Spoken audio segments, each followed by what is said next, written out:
Welcome to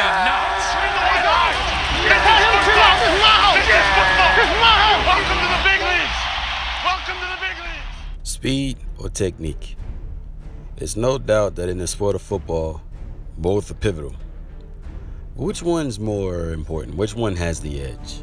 It can be argued that in today's league, the pass-happy offenses, one may think or say that speed's more important.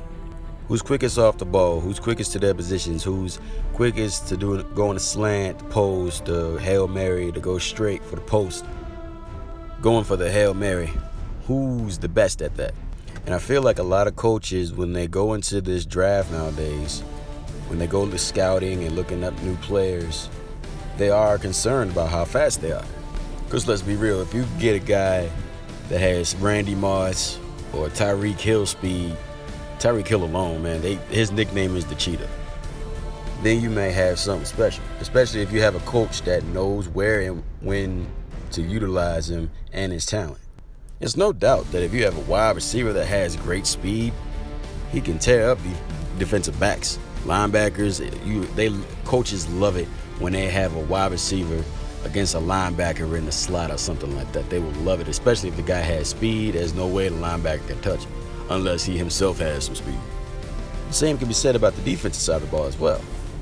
Run to the ball, full speed to the ball, and knock out whoever's trying to catch it.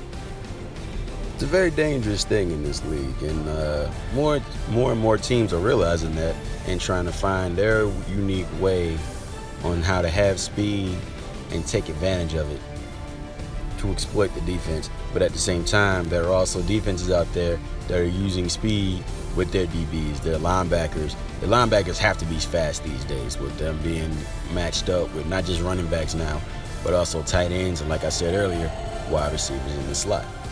A man that can lick you look like a fool when he's standing straight up and jukes you and you fall into the ground and he's running 20 yards to the end zone, that's embarrassing, and it is also very useful for every team. But I argue that technique could also cancel out speed. I'm not going to keep you guys guessing for long.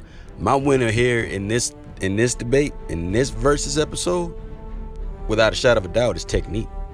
Everyone in the NFL must learn a technique to make themselves and the team better. Offense, defense, special teams, it doesn't matter. Everyone must learn a technique that makes them the best that they can be. And if they can do that and they can master it, they can cancel out anything. It doesn't matter how fast the player is. If you can't get away from a good technique, speed is irrelevant. And not just the technique in blocking the speed or getting away from the defender, but when it comes to the basics. Take wide receivers, for example. What good is it for you to be fast if you don't have good technique and you can't catch? You wide open, you fast, ball's coming to you, you drop it. Speed's useless. You got a guy you got him shook. You wide open, the end zone's right there, ball's coming, you drop it. You got that speed, it's coming for you. But that technique of that fast DB, he's coming up behind you and he reaches for that ball and rips it out. Technique. And just to prove my point, just to show you guys I'm serious about what I'm talking about, I got this from Ray Lewis. I heard this from him and I'm gonna share it with you right now. I'm gonna let him say it for me. He can say it way better than I can. One that I did not like playing. But he made my game elevate every time I played him. He was one of the most dominant offensive linemen. He taught me to learn the game of football. Who? Demarni Dawson. Hall of Famer, Pittsburgh Steelers. Center. Taught you the game. Oh, good. Let me tell you why. I used speed when I was younger to maneuver, to beat this lineman. And he used angles.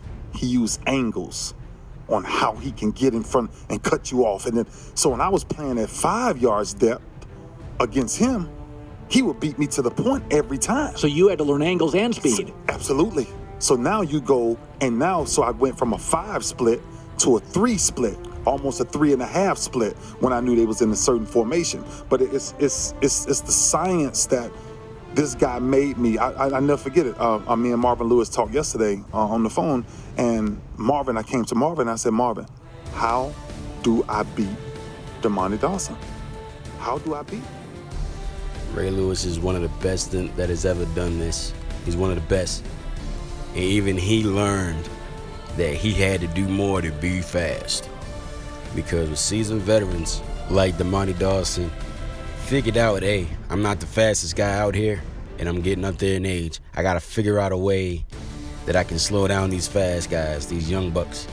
So they decided to use angles and technique to cancel out Ray's speed. So then Ray himself had to critique and change up his game plan, change up the way he does things so that he can actually be better than he was before. I've seen it time and time again. I've seen guys get picked up in the first round, and one of the first things that an announcer or analyst will say is that, hey, this guy's got great speed. And I shake my head because I'm like, you know what, that's great. That's fantastic that he has speed. But if he got bricks for hands and no technique, it doesn't mean anything. I've seen that numerous times throughout the draft.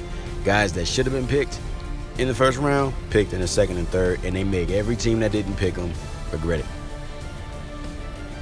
Technique wins this one. It's all about technique. You need to have good technique to be one of the greats in football. To be one of the greats in anything. Speed's like a good tool to use. It's good. It's like a hammer. You can really hurt folk with it. But technique, it's like a Swiss Army knife. You can do it and use it to do anything.